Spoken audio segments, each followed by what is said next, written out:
कल जियांग शहर में 4 बड़े परिवारों में से एक झू परिवार एक जादुई कलाकृतियों की प्रदर्शनी आयोजित कर रहा है। क्या आप इसमें रुचि रखते हैं? तुम्हारी हिम्मत कैसे हुई कि तुम उन चीजों को तुच्छ समझो जो मैंने पेश की हैं? तो क्या हुआ, तुम इन चीजों को वापस खरीद लो। सिवाय दिखावा करने और अध्ययन के अलावा ये अंततः सांसारिक वस्तुएं हैं। इन्हें जादुई उपकरण बिल्कुल नहीं कहा जा सकता। तो तुम बताओ, जादुई उपकरण क्या होता है? क्या मेरी ये चीजें जादुई उपकरण नहीं हैं? मेरे विचार में केवल वे ही चीजें जो ब्रह्मांड के नियमों से युक्त हो जादुई उपकरण कहलाने लायक हैं। उदाहरण के लिए दाओवादी ताबीज, एक पंच वज्र ताबीज पूरे जगत को नियंत्रित कर सकता है। या उदाहरण के लिए उड़ने वाली तलवार, एक विचार के तहत तलवार पर उड़ना एक पल में हजारों मील तक पहुंच सकता है। ये शियानशिंग, वास्तविक जीवन में ऐसी चीजें कहाँ मौजूद हैं? तुम लोगों ने उन्हें नहीं देखा, इसका मतलब ये नहीं कि वे मौजूद नहीं है। इसलिए मैं कह रहा था ये सारी चीजें पूरी तरह से कचरा है। तुम क्या कह रहे हो? सानिए, चूंकि इस भाई की दृष्टि इतनी ऊंची है तो क्यों न दुकान का खजाना निकालकर उसे दिखाया जाए। ओए लड़के, आज मैं तुम्हें कुछ प्रभावशाली दिखाऊंगा। यह प्राचीन दर्पण हमारी इस बार की पुरावशेष प्रदर्शनी का सबसे महत्वपूर्ण खजाना है। मैंने इसे योमिंग गुजिंग नाम दिया है। इस प्राचीन दर्पण के लिए कई कब्र खोदने वाले मर गए हैं। कई बार गुजरने पर ये मेरे हाथ लगा। झूलाओ, ये तो महज एक कांस्य दर्पण है, बस। इसमें इतना रहस्य क्या है? किरंगचेंग, तुम इस प्राचीन दर्पण को ध्यान से देखो।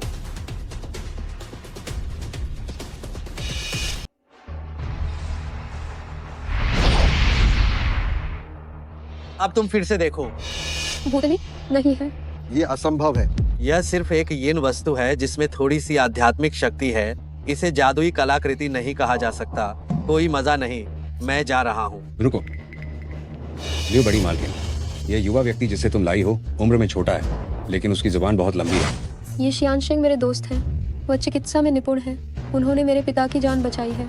ऊपर रखी गई इन चीजों को तुम पसंद नहीं करते तो फिर मेरे द्वारा लाई गई चीजें देखो। ये कैसी है? मुझे इसमें भी कुछ खास नहीं दिख रहा। ठीक है, मैं तुम्हें दिखाऊंगा कि असल चीज क्या होती है।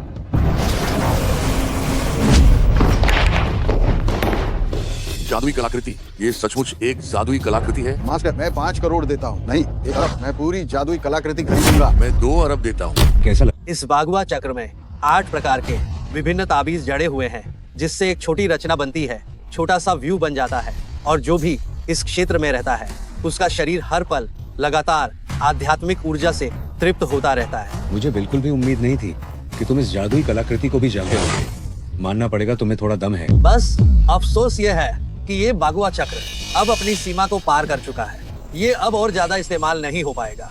आप लोग देखिए, ऊपर की दरारों को देखिए। ये प्राकृतिक रेखाएं नहीं है, बल्कि ये बहुत बार इस्तेमाल हुआ है और ये जल्द ही टूटने वाला है। कमबख्त, तुम्हारी इतनी हिम्मत! इसने ये चाल चली है एक ऐसी जादुई कलाकृति के साथ जो अब जल्द ही खराब होने वाली है। इसने पूरे जियांग शहर के अमीरों को गुमराह किया है। तुम्हारा अंतिम उद्देश्य शायद निशान यही है।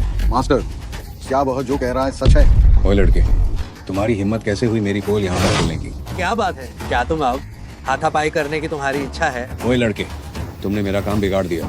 मैं तुम्हें कैसे बख्श सकता हूँ? अगर ये चीज जादुई कलाकृति ये बिल्कुल नहीं है तो ये कैसी है?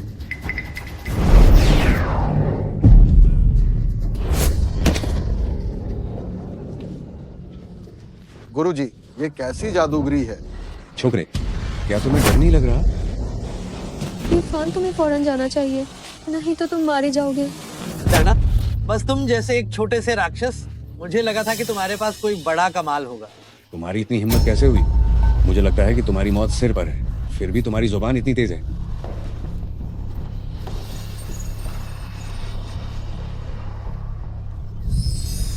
छोटा सा राक्षस, तुम कोई मायने ही नहीं रखते। ठीक है, आज मैं तुम्हें दिखाता हूँ कि असली जादुई हथियार क्या होता है। बिजली आ।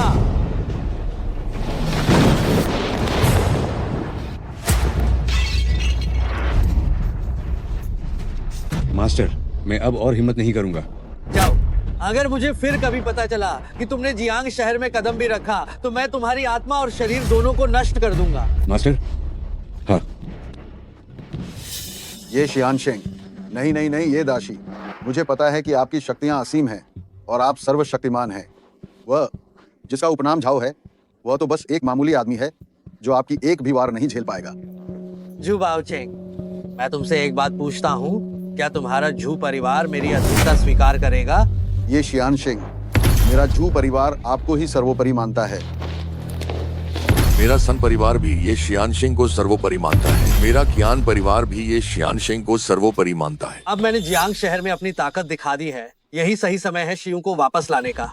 ठीक है, याद रखना जो तुमने आज कहा है, मेरा नाम ये बेशुआन ही है। रंगचिंग, हम चलते हैं।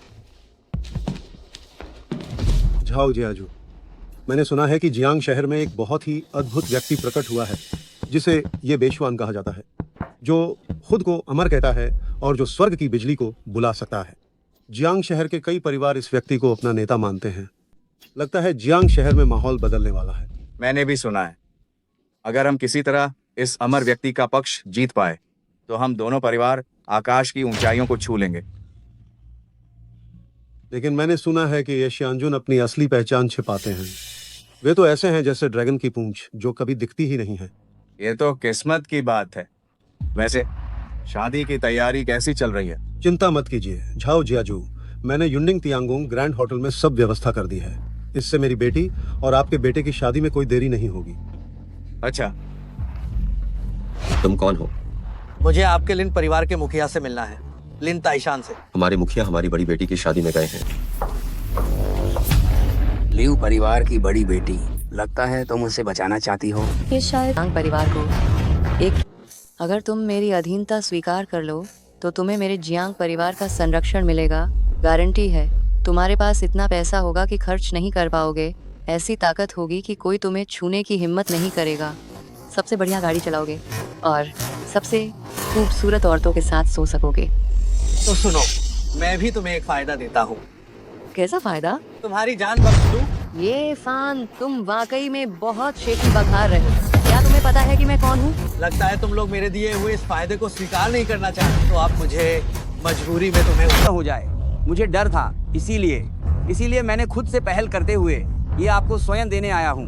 मैंने आपको परेशान। तुमने क्या तोहफा तैयार किया? तुमने शुई के लिए कोई तोहफा तैयार ही नहीं किया होगा, है ना? बेशक तैयार किया है। तो फिर निकालो और सबको दिखाओ। तो मैं निकालता हूँ और तुम्हें दिखाता हूँ। ओह, रुको, क्या ये सड़क किनारे की दुकान से 10 रुपए में खरीदी गई माला नहीं है? तुम्हें इसे बाहर निकालते हुए शर्म भी नहीं आई? ये फान, क्या तुमने इसे सच में किसी ठेले से खरीदा है? इसे ठेले से खरीदा कहना भी इसकी तारीफ करना होगा।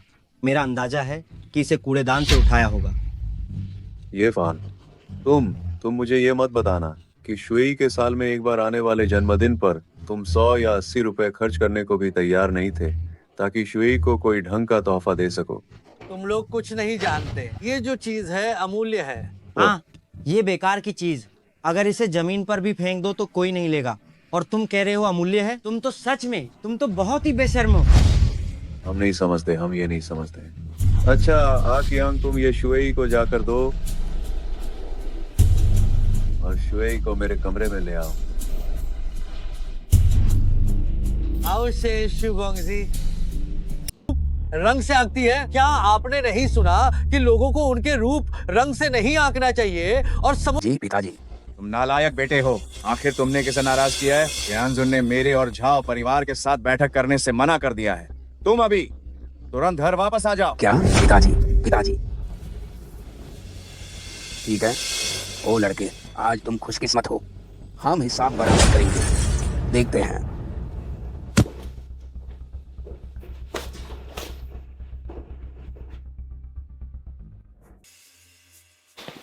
बेटे, तुम दोनों कहाँ गए थे? कहीं नहीं, मैं और शियू बस बाहर टहल रहे थे। कल तुम्हारी नानी का 80वां जन्मदिन है।